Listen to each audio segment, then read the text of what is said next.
One day I bumped into this big shot TV guy I know. He said, I'm really desperate. Would you like to host a show? I says, I'm kinda busy here, saving the world from crime. But if the money's right, then buddy, show me where to sign.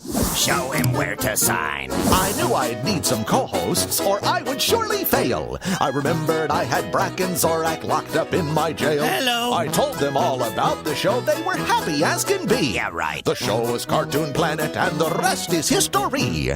Ray. Cartoon Planet starring me. And me. 9 billion names of pod. From Atlanta, where dancing is forbidden. It's always been forbidden. It's the 9 billion names of pod with Dan Bowman and Michael Reed. I'm Dan Bowman. I'm MC P-Pants, yo. So let's talk about some stuff. I'm sorry, I can't. I'm dealing with inflatable Hitler. We're talking some homegrown stuff today, in a way. Your favorite... It's not really a network. It's kind of a... It's a network within a network. Yeah, it's an offshoot of... It's a sub-network. A sub-network. Everyone's favorite Adult Swim from Cartoon Network. Everyone out of the pool. Mm-hmm. That's right. We love Adult Swim. Yeah. I'm particularly fanatic about it because I was the one that perked up probably the most in the entire world when they announced that was happening, because I was already taping episodes of Space Ghost Coast to Coast. Yep. And, what the hell was the other one that he did? Cartoon Planet. Cartoon Planet, that's it. Everyone knows Space Ghost. Cartoon Planet doesn't get played very often and will never come out on DVD. That's so weird. Well, because it uses a ton of stuff. It's like a sampled TV show.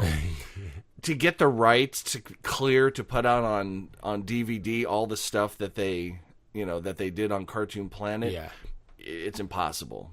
It would be so cost prohibitive. It would never work. Right. But in the 90s, Space Ghost was my baby. Yeah. Well, the thing, I guess some younger folk don't realize is that Space Ghost was an actual Hanna-Barbera cartoon in the 60s. I want to say. Yeah. Well, we're going to get there, because that's kind of the first generation of Adult Swim shows. A few of them basically said, "Oh, look, we're working at Cartoon Network, right? And they've got this archive. Let's take it and twist it." And make it our own. C-Lab 2020, very famous with the kiddies back in the whatever days. And then all of a sudden, we have C-Lab 2021, where, dear God, I mean, it's,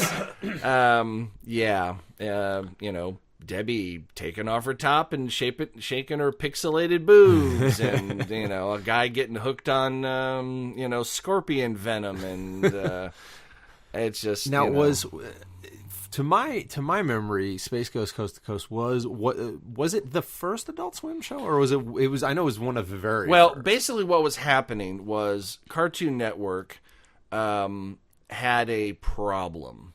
Their target audience of 7 to 12-year-olds went to bed at 7:00. And so in the evenings, they are still running the same kind of stuff, and some adults are like, "Oh, look, an old Looney Tunes, that's fun." A bunch of college stoners were fine exactly. with it, it's like, "Oh, hey, it's Scooby Doo on at 1 a.m. Let's watch that because pot." But not bringing the big bucks. Right, exactly. And one of the things that they kind of dipped their toe in the water with was Space Ghost Coast to Coast, which essentially was taking an old Hanna-Barbera superhero and making it weird as fuck. A talk show, right, with one of his main villains as his sidekick. Exactly. Another villain as the control room guy. Exactly. Moltar and Zorak. And when I first heard the concept, I said, how do people appear on a cartoon talk show? Well, very easy. When the guest is introduced, a TV lowers down, and the person appears in the TV next to Space Ghost. And they got a lot of top-notch talent to be on this thing. They did. Like, people that you're like, really? God, every single name escapes me at the moment. I know Weird Al Yankovic was on, and I mean you would expect Judy Tenuta did a Yes, weird of one, course, of course. but they had a couple of like impressive talents come on, and they saw that this was doing okay. Mm-hmm. It did pretty decently, and apparently it got them the idea that maybe we should cultivate, because was it Spike and Mike's Sick Animation Show? Yeah. The festival and all this other stuff. Like, there's some hidden talent out there. Let's see if we can put together a little programming block. And they announced it way in advance, like coming soon. And Space Ghost was a part of it. I hadn't heard of anything else on the lineup. Yeah. But Space Ghost was being folded into this. So Well, that it's- automatically told me that it was going to be freaking brilliant. Well, it seemed to me like when all that was starting, it like they didn't even really announce that that Adult Swim was a thing. It Oh, was no, like- they did. Did they? Because They did. all I remember was watching Cartoon Network at night and seeing these weird ass place cards with Adult Swim on them. Like just random pictures of odd things and with weird music. Oh, And- no, that's later. Is it later? The very first one was the ones with actually the pool, where the camera would dip in and out of the water, like, don't swim, Yeah. everyone out of the pool. Right. That's right. It had the theme, the whole bit. They changed the bumps later. I mean, most people are familiar with the black field with the white lettering bumps with a comedy written on it, which I think were some of the more genius ones. I read an article. It was either an article or it was on actually Adult Swim. They said, how do you guys come up with the bumps? And one of the guys said, I sit in my office chair and I spin around really, really, really, really fast for about 30 seconds. And then when I stop, I type the first thing I can think of, and that's what comes up. I don't know if that was a glib joke, but I wouldn't be surprised. There's some that are, and then some of them set up a joke, and you're like, oh, they're not going to do the punchline. And then for 1/2 of a second in, like, mice type, they do the punchline and then they go away. Yeah. Like, they're just, they had bump competitions. Oh, yeah. They just, they had They a start whole... answering questions. Exactly. And, just Exactly. making fun of people. And what's cool is that Adult Swim is based out of Turner, which is based out of here, out of Atlanta, right on this William Street. If you ever see William Street and Skull and all that, that's right here. Cool. All the different ways they change it up. And a lot of times they, a lot of that stuff is Atlanta centric, and Atlanta, a lot of the bumps are, very, very even in joke for Atlanta, which is Well, kinda I'd cool. say a good portion of at least the earlier programming was all generated in the South, mostly Atlanta. Yeah, here at And Turner, some yeah. stuff's been brought in. It's become, as it grew, because they debuted it with some original programming. Yep. And it grew, so now, because they got to fill, 2-3 hours a night? Yeah, it's like 10 to 1, I think. Something like Something like that. Yeah. Now, I never watch during the week. Ever. It's only on Sundays, Oh. because that's when all the new shit debuts. Sunday is during the week it's usually reruns now, at least. Well, it's like Family Guy and American Dad. It's their and all that syndicated stuff Yeah. that they bring in to pad out. Because let's face it, if you had to have brand new original programming of 12-minute shows that usually only have about 10 to 12 episodes per quote unquote season, you'd have to have like 50 programs in the stall to keep constant new material. So they padded out with Family Guy, which is very... In fact, they're the ones that were running Family Guy in syndication after it had been canceled, along with the That DVDs helped. doing well, that brought it back. Like, my God, there's 2.5 million people watching at 12:30 at night watching Family Guy. Maybe we should make this show again. Yeah. And, And they as recently as last season, I know they were doing like the brand new ones were on Fox on Sunday, and then like the next Sunday night or the next Friday night, that episode was on Adult Swim. So it wasn't like a 6-month turnaround. It was I don't know for sure, but I like to think that this was a deal that Seth MacFarlane said, you want to bring us back? Okay. These guys have been with us from the beginning. Yeah, and they we're here loved 'cause of us. them, so. We'll do our thing, but they get first rerun stuff. You'll Absolutely. get your filthy lucre out of it, but we want to make sure they're taken care of. Yeah. I like to think that's the kind I of guy hope so, he is. Now, one of the original, one of the very first shows that Adult Swim did just closed up, last year after 139 episodes. Oh, Aqua Teen. Aqua Teen, and a film. Yeah. And a film. One of my favorite stunts they ever did with the film was they kept promoting all week. We're gonna, because they did a movie. They did an actual theatrical release. Was it Aqua Teen Hunger Force movie film for theaters? Right, with the word colon spelled out. It didn't have a colon. Of course. And they, for an entire week, they were like, we're going to premiere the theatrical movie. We're going to play it on Adult Swim. We're going to play it on Friday night at 10 o'clock or midnight or something. Yep. And if you tuned in, it was the regular Adult Swim lineup. But they were showing the movie with no sound. The first 2 minutes had already been out on Adult Swim, so it started at full size. Mm-hmm. You're like, oh my God, they're doing it. Then all of a sudden, it goes to this little square, tiny, and they broadcast it. I mean, if you sit there with a magnifying glass, you could watch the film. No sound, but could watch it as picture in picture. While another, but so tiny that you could barely see it. But it was take that, bootleggers. Yeah, here's the 4-bit edition. Yeah. Literally, it's so pixelated you can't even see. Is that Master Shake? I don't know. Is it a ghost? I can't even tell.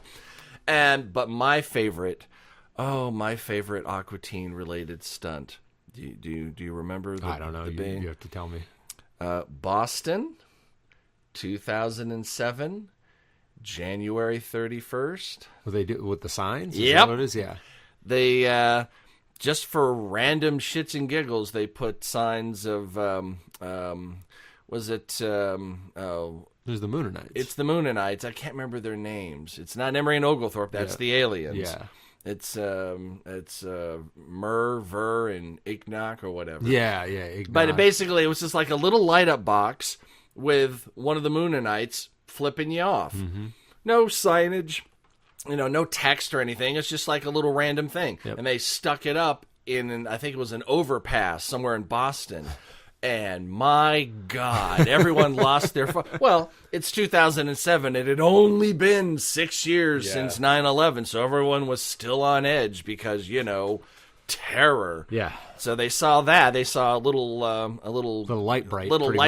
Basically, they saw a light bright flipping them off and went, "Oh, terrorists must have developed a sense of humor, and we're going to die." Yeah. So let's call the cops. And it was a big thing. They closed it down. And Turner had to pay, a big chunk of money. And so on my personal page, every January 31st, I post a remembrance. January 31st, 2007. Never forget. If it's not an American flag, it must be a bomb. Yeah. Oh, that was lovely. As far as I'm concerned, the Moonanites and the aliens, Emery and Oglethorpe. Yeah, Emery and Oglethorpe. They actually were going to have a spin-off show called Space Kataz. You remember the openings of... They did a couple episodes of Space Kataz, but it didn't... they decided not to pursue it, and they chopped up the episodes and just made them a continuing serial at the beginning of Aqua Teen. Because remember, it was usually Dr. Weird, Yeah. Behold! Dun, dun. Yeah, exactly. Behold, I have gentlemen! Yes, exactly. And actually, after they got rid of Dr. Weird, he popped up every once in a great while just to fuck with people's heads, like, oh, Dr. Weird's back. And they're like, no, it's like a ghost or his weird little sidekick that he used to kill all the time. Steve, yeah. I happen to know. I forget which one was Emery, which one was Oglethorpe. The one who wasn't the with the heavy German accent, because that was Andy Merrill. That's right? Andy Merrill. Right. The other one was Mike Schatz, another Dad's Garage guy I know who I've done some shows with. The guy with the slowest, calmest voice of all time. He does Moe's commercials. Basically, kind of like the stoner alien. Yeah. And that's just kind of how he talks. As opposed to the one that's always talking like this with the thing. Yeah. That's and that brings us to another fun little show that was a spin-off of Space Ghost Coast to Coast. Do you remember? The Brack Show. Yeah, that's right. Oh, No. The Brack Show starring Brack. No, starring Brack. That's right. Come on. Got to give Brack his due. He's only mentioned once in the title. We got to put starring Brack. That was one of those things where they sat around and said, how can we make this weirder? And then they did, because the first season, the opening credits, it was always leave it to Brack. 8 is a Brack. They just they just basically took old classic sitcoms and just shoved Brack in there. And they basically just pulled Brack and Zorak from Space Ghost Coast to Coast and put them in a domestic neighborhood situation where weird stuff happened. And now there are 2 characters in Space Ghost that are missing, Moltar and Space Ghost. Well, we we never got Moltar into the situation. We kind of got Space Ghost in that a whole new character voiced by George Lowe, who did Space Ghost, was now he's like half the size of a normal human that sits at the chair. I am that, and he has a Mexican accent, or like a Latino accent. And it was, Brack, what are you doing? My legs, Yeah, little tiny guy. Yeah, little tiny guy, and he was married to this weird alien mom version of Brack. Yeah. And the first season, there was only 2 seasons on. Was it 3? No, I think it was only 2. The first season, they had one woman, and then they brought in a British actress to do it the second season. And I was doing a show at Theater in the Square, and I heard, first day on stage, and we're back in the green room. I ever told you sound like the mom from Brack? Yeah, that's me. I did that. And I lost my shit entirely. Who was it, do you know? Do you remember I can't remember. I want to say it's Joanna. Joanna Daniel? Yeah. Yeah, I know so. Joanna. I didn't know that was her. Okay, yes, that was her. And I was like, what's it like? What'd you do? How was Brian? I was like, I went into a studio for about 6 hours one day. They paid me a flat fee and then told me to fuck off. Like, well, that's not romantic at all. Yeah. That's not awesome. That's how it goes. I know. All the magic. That's hilarious. I didn't know that. I'll have to, next time I run into her. Somewhere in the archives of my rolled poster collection, I have an actual Subway poster for the debut of the Brack show. Of course you do. But it's huge, and it's like, do I really want to? I mean, my house is already looks like a pop culture museum. Yeah, you've hit maximum density with. Oh no! There's room up there. There's a little room. Yeah, not for a Subway poster. No, not for. And that's the thing. I have one Subway poster framed, and that's the Pink Floyd Final Cut poster. Yeah, and that's. But I've had that framed since college. Right. So at a cost of, dear God, it was like $200 back in 19. Yeah. So now I'm sure it would probably cost $600 to frame a Subway poster. Right, but do you like Brack that much? There's nothing that I like. I mean, that's not a judgment. That's just I like Brack. I still will pull out the DVDs every now and then. But yeah, it's Now, what is your favorite? Don't ask me this question because it'll change from minute to minute. Oh yeah. I mean the go to is always Robot Chicken. Oh, because that's like sweet Robot Chicken. But we'll get back to this one. The one that just kills me, that lays me out, is Mike Tyson Mysteries. That show is unbridled genius, as weird as it is. But we'll get back to that. We'll address the current lineup shortly. Although Robot Chicken dates pretty far back. It goes a ways back. 2005, so it's only 4 years into the channel that Right. Robot Chicken shows up. But And I think that is the legacy show right now, because once Aqua Teen went off the air, I don't think there's anything else running today that's been running since the big. In fact, no, there's not. It's all. No, I take that back. I absolutely take that back.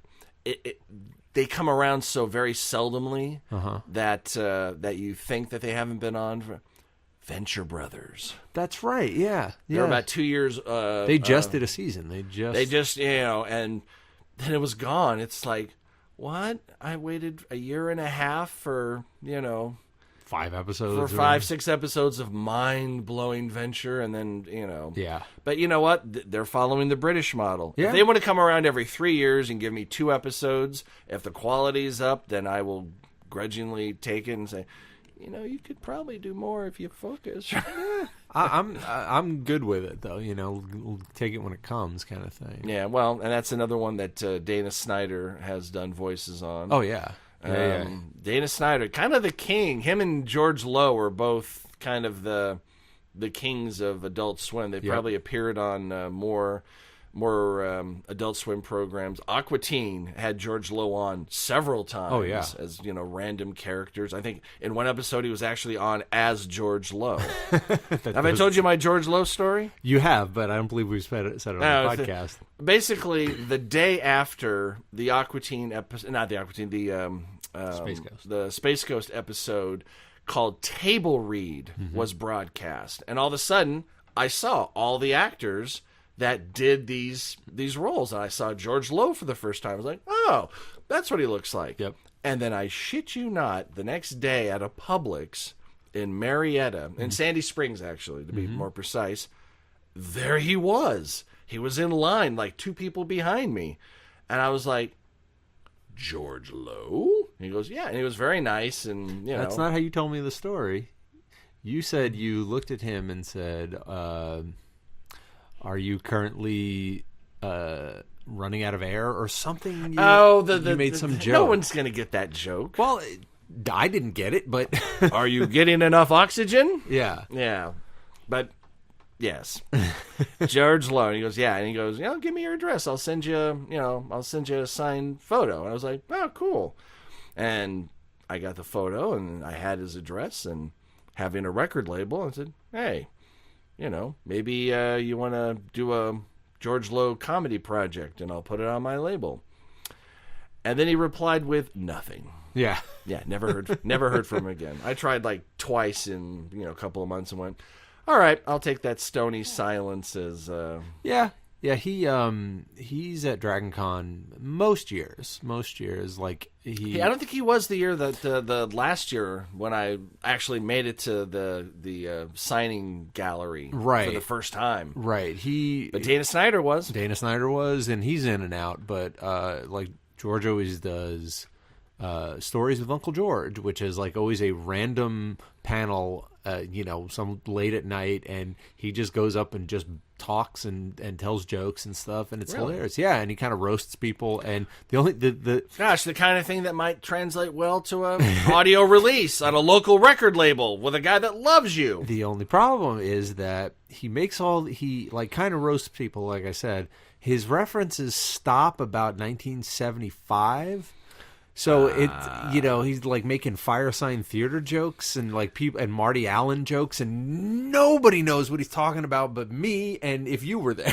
But it's still damn funny. Fire sign theater. That's some deep cuts. I mean, that's deep cut even for comedy fan nerds. Yeah. I mean, basically my massive, ridiculously stupid CD collection has like a 2 CD best of Fire Sign Theater only because I keep hearing about it as being culturally relevant, so I bought it because if everyone's been talking about it and lists it as an influence, I should probably own it. And I listened to it and went, it's okay, but again, you had to have been there at the time. Right. I've never even heard Fire Sign Theater, so I know what it is. Harry Shearer was involved in it, so that gives you, an idea. But anyway, back to let's run down some of the golden hits of or not. Yeah, there's some weird. I'm going to start off with one that's not. Okay.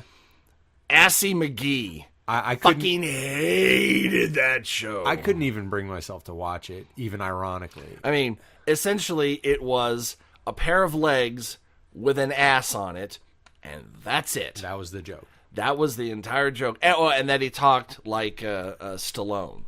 Oh, okay. And And wasn't he a cop or a detective it was a cop, or yeah, something? yeah, exactly. Yeah. And it had H. John Benjamin Yeah, who's involved, one of which our I heroes. will watch anything he has Oh, yeah. connection to because the guy's a genius. Yep. And not so much, and it lasted appropriately 20 episodes and then went away. Yeah. Even they couldn't probably stretch out that joke anymore than... Are you making... No. Sorry. Yeah. I see. Do I see what you did there? I don't wasn't... know. No, I wasn't. Okay. The Boondocks. That's a great show. That show ended in a way that broke my heart because Aaron McGruder left after season 2 to work on Black Jesus, which is a current show that's still that's pops up. It's still it's still in production. Thing is with on Adult Swim, some of them are half-hour shows. Most of them are going to be your 15-minute block, which really is about 11 and some change, maybe 12 minutes of programming. And they may go away and come back, a year later. Yeah. So, like a regular show, it's just that their content is really small. Yeah. An entire season of like Aqua Teen might end up being like maybe 2 hours total or 2.5 hours total for the year. Now, I thought Boondocks was coming back, or they just came back again. I thought they were doing another season. Not that I've heard of. Yeah. There's 2 episodes that never aired because controversy. Oh, yeah. I mean, the Boondocks use the N-word very liberally in a culturally appropriate, being said by the appropriate people or the inappropriate people to make the appropriate commentary. Right, on. it was social commentary. Oh yeah, big and time, brilliant. big time. And that's the reason why the Boondocks in comic strip form sometimes doesn't run on certain days in certain papers because Aaron got a little angry and got kind of like the same way that Doonesbury will criticizes Bush, and some of the Republican papers go, nope, we're not going to air that today because it makes W cry. So, but yeah, the Boondocks. I'm sorry, it was the 4th season. That's right. He was in for 3 seasons, and the 4th one was the one that didn't have him. He went on to work on Black Jesus, which It's okay. I've seen it once or twice. It's not really funny. It takes place in like a South Central Los Angeles thing, so I can kind of see what they're going for, having been raised in that general area. I mean, Southern California, but it's just it's not the same caliber as Boondocks in any way, shape, or form. Right. So, Black Dynamite. Did you ever watch Black Dynamite? A little bit, yeah. I've seen some of it, and That I love the concept behind it. And the orphanage. Yeah. It's like whores looking after orphans at the orphanage, but it's like black exploitation hero that just you don't want to go up against him. It's like, what? He has his hands and you have a submachine gun? Don't worry about it. He's still going to kick your ass. Yeah, it's like Shaft or Dolomite or any of those from the 70s. Yeah. I'm a big fan of some of the stuff in Black Dynamite. It's always has that at the end, the lesson that is learned and the big white man conspiracy. We're always up to something on Black Dynamite. Well, it's true. Well, Dan, we are the worst. We are the worst. the worst. One that just wrapped up recently, Children's Hospital. Now, this is live action. Now, I'd say probably 80% of Adult Swim is animation. Yeah, in one way or another. Yeah, and at the beginning it was all, I think, pretty much all animation. But then they started creeping in some innovative live action stuff. Children's Hospital was one of them. Ran for 6 years. It just finished up, like in the last couple of months. Yeah. And they did 6 seasons. Rob Corddry was, from The Daily Show, or formerly of The Daily Show. And had Lake Bell on it. Yep. And Alan Ackerman. Another one of my future wives. And all these big stars that had gone on to do great things were like, oh, we're doing another Children's Hospital? Yeah, I'm back. Yeah, Megan Mullally and Henry Winkler and Rob Hubel and Paul Scheer and, like I said, Alan Ackerman and Lake Bell. And it's just bizarre because they all said it was like their most favorite thing they did. They said they got paid nothing, and it was like they originally shot in an actual hospital that was like condemned or something. I'm pretty sure I know the location if they shot in Los Angeles, because that's where everybody shoots. Yeah. Hey, we need a creepy old sanitarium that's been out of. We've got that. We need a creepy old hospital. We got. It's the same freaking building. Exactly. And they said it was horrible and disgusting, but it was their favorite job of the year because it was just so much fun. Well, my favorite conceit of that show is the lead. I think his name was Blake something or other. Rob Corddry's character. He was a clown doctor who healed through laughter. Yeah. It's like he's stroking out. All right, let me tell a zinger. Let me make a balloon animal. Yeah. We're losing him. Oh my gosh, I'm going to the magic trick. Oh, he stabilized, doctor. Healing power of laughter. And he was always in bad clown makeup. Bad clown makeup and just the front of his scrubs covered with blood. Yeah. Because, when you're clowning around, the blood's going to fly. That's how that works. Yeah. One of the greatest, and I couldn't wait to get the DVDs for this one. Harvey Birdman, Attorney at Law. I loved that. I loved comedy. Did you get that thing I sent you? Yeah. I love running gags. Oh, running gags. It kept going. Yeah. And Peter Potamus from Peter Potamus was his show was it was him and a monkey, I want to say, and they had a hot air balloon that could travel through time or something. It had that was who Peter Potamus was. I don't even remember. I mean, I remember Harvey Birdman. When he was Birdman, Birdman, when he was a superhero, then Harvey Birdman showed up as the lawyer. Stephen Colbert as the boss. Yeah. Oh gosh, Alan Keb 7. Yeah. And they just and Peter Nichol is like I'm the Destroyer. X the Eliminator. Yeah. Here to see me. Always trying to kill him with his massive, 1960s death console that was as big as a small VW bus. I gotta find an extension cord. I'm gonna get you, Birdman. Firing it up. And it was Gary Cole, wasn't it? Who was Birdman? Yes, I believe so. I believe so. And they basically, some of the clients would be classic. That's what I mean. Yeah, it was they raided the Hanna-Barbera pantry again. Exactly. The one that I remember the most was Fred Flintstone, organized crime, and they did the entire Sopranos opening. Yep, with Fred driving through. Yeah. And my favorite was Shaggy. Busted for possession, and the jokes would just. And my favorite Peter Potamus thing, there was a couple where you saw him, and he was you're thinking, here it comes, and then he didn't do it, just to mess with your head, and then it comes up again randomly elsewhere, like, the thing I sent you, and then they did a whole Peter Potamus episode, I'm like, that thing I sent you. I mean, just. I do not smoke pot and watch Adult Swim, but that show, I need to get me an ounce and just do a marathon because, God, that's such a great show. Yep. Did you ever watch China, Illinois? I have not. I know what it is. It's I've seen it, but it never pulled me in. It's a college at the end of the town or edge of the town or whatever it was. Just weird. The reanimated ghost of Ronald Reagan fucking with time, and it just seemed. It's random and weird and awesome. Hulk Hogan played the principal. Of course, the dean. I'm sorry, the dean. Right, because it's a college. It's a dean. Right. And the mayor and him were always in a battle because they have their wrestling belts on. I'm the dean. I'm the mayor.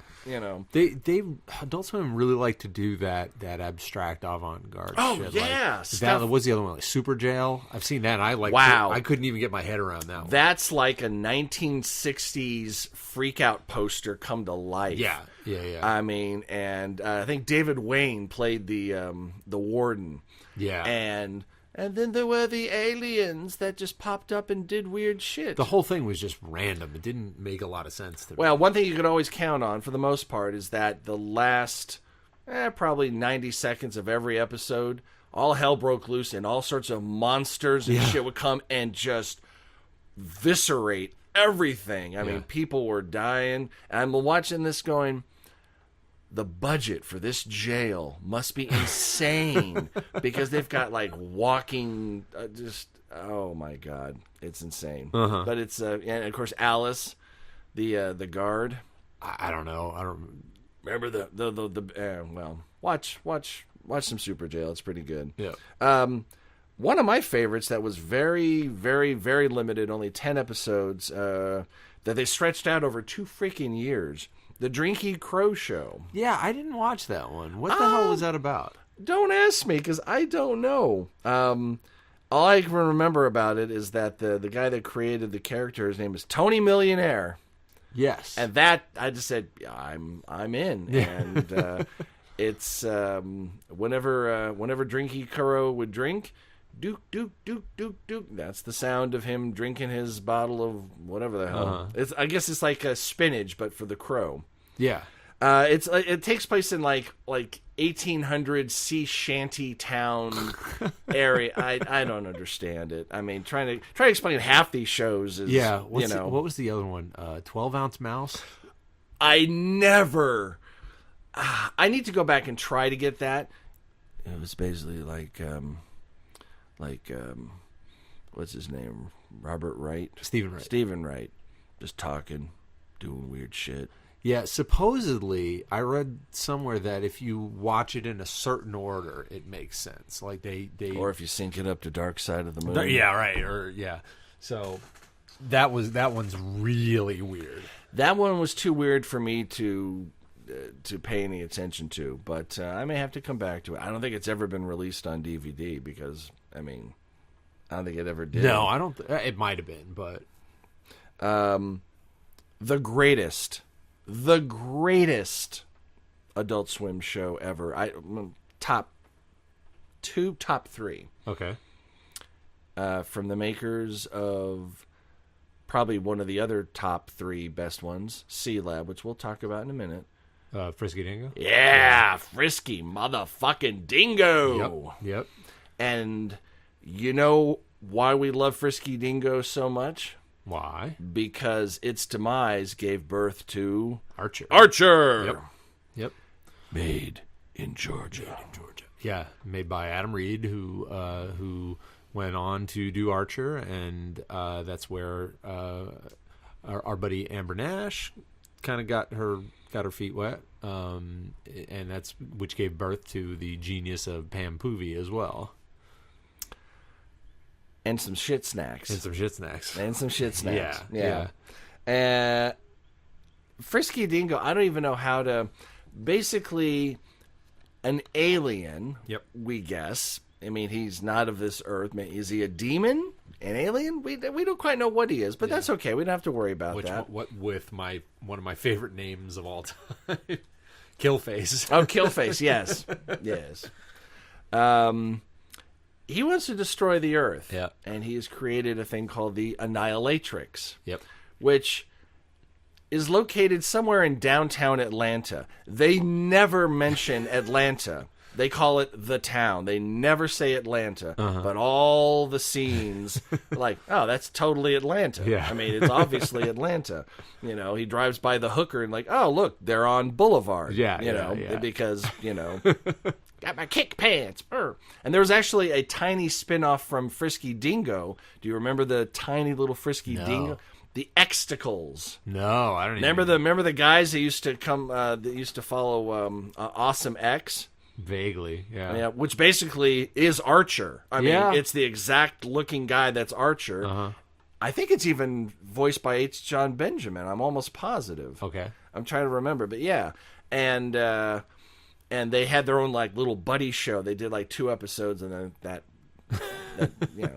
But I love the Xtacles because they're all encased. It's like Stormtrooper comedy. Yeah. There's no facial expression, so it's all the dialogue. Yeah. And it's always good. Yeah.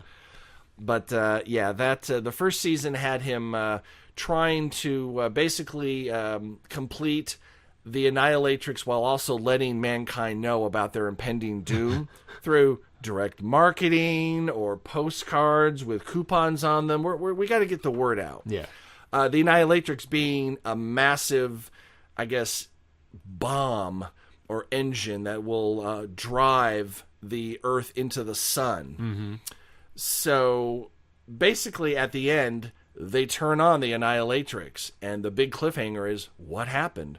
Well, we find in season 2 that the Annihilatrix did turn on and pushed the Earth away from the sun about 10 feet, thereby solving the problem of global warming. So what do you do when you're the hero of the Earth? Yeah. You run for president. Yep. Kill face for president. And they go through the entire election season, which just the hilarity ensues. So yeah, that probably, I really wish that had gone on a couple more seasons, because it probably would have eclipsed in my heart C-Lab 2021. Yeah, that was a weird one. That was, hey, Hesh. Yeah. MC Chris, also known as MC P Pants. Mm-hmm. He's a special case. If do you remember how I used to torture Courtney with MC P Pants? Oh, believe me. And I think after recording this episode, I think that torture may need to resume. I just MC P Pants is the greatest. We love it.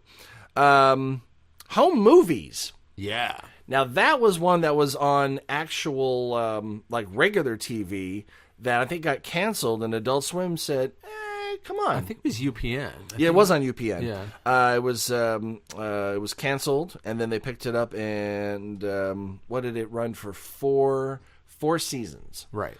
They did 52 episodes. It wrapped up in 2004, which broke my heart because I loved that show. It was about 3 childhood friends. One of them's like a little filmmaker. Yep. And they're always doing little shows and movies and stuff like that.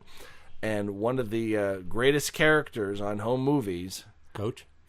Yeah. Coach McGurk, voiced by, once again, folks, John Benjamin. Right. And that was kind of not a spin-off, but it was from the same people who did Dr. Katz. Yep, same kind. Well, at the very beginning, the animation was that squiggle. Yeah, Squiggle Vision, they called it. Is that what it is? Yeah, Squiggle that's what they Vision. called it. That was the name of the company, yeah. Yeah, and it was, at first you're like, my brain can't handle this, and then your brain handled it. You're fine with it. And it ran for 4 seasons, and then it went away. But Brandon Small, who did home movies, came back with this tiny little show that caught on okay. Metalocalypse. Oh, yeah. Yeah. And at first, I went, what the hell? No. But then I actually watched it, and it is every bit as good as anything that Adult Swim has ever had. And the music is genius. I mean, brutal. Oh, well, yeah, and it's all done by Brandon Small. Yeah. I mean, he was doing, like, weird show tune, mockery on home movies in certain episodes. Actually, I think season 4 included a little CD in there that was, like, the soundtrack to home movies. So all the cute, fun music from the entire series showed up on this disc. And that shit's ripped in my iPod. Nothing's more awesome like going, all right, we're listening to some, whatever, and then all of a sudden here comes some home movies about the wizard opera or or the 50s Grease takeoff, with Coach McGurk trapped in the car. Metalocalypse is kind of in stasis hiatus right now. They did a couple they did 4 episodes, and 4 seasons. And then Adult Swim said, yeah, we're done, but Brandon wants to wrap up the series, and I don't think we're going to get a 5th season. He did do like a one-off thing called the Metalocalypse Doomstar Requiem about 3 years ago. Yeah. Which is unfucking watchable in my opinion. Really? It's basically an opera. All the comedy is gone. It just, I might try it again. It just, if he had one shot at an hour, because it was an hour episode, right? Because Metalocalypse was 15 minutes, and then it went to half an hour, and this was a 1 hour. Like, that would have been the time to wrap up the series and take. But no, he did some opera thing that I just didn't really care for. But but that's pretty good. And actually, they toured. Yeah, they have a bunch. And let's face it, not to put down that type of music, but I can be Cookie Monster on the mic too. Right. You know, I'm sure there's more to it than that, and please don't come and kill me. You know, I cannot play guitar, so there's that. Yeah, that's what it is. I mean, it's the shred guitar, it's the exactly. double kick drum, and drums. Exactly. No one wants an acoustic or a acapella version of He's a thrash total metal shredder. Yeah. Hey, we didn't run out of time, but Dan seems to have turned into an Adrian Barbeau bot, so I got to go handle that. We'll give you part 2 next week. The Nine Billion Names of Pod was conceived, written, and performed by Michael Reed and Dan Bauman, with Abdul Benny Hassan as the sound of splintering wood. Research, transportation, and exasperated looks by Courtney Lohner. Technical assistance by Cubase, Pro Tools, Skynet, QLab, Deep Thought Big Brother, and Eddie, your shipboard computer. Financial consideration provided by the Wayne Foundation, Stark Industries, the Piranha Brothers, and LexCorp. Legal counsel by the Office of Howard Howland & Fine.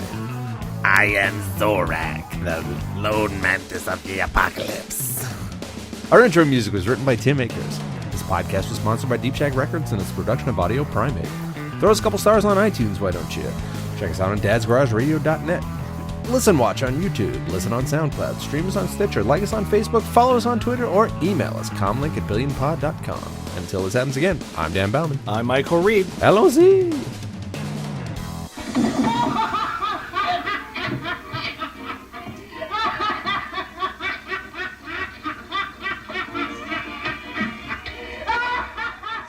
Audio Primate.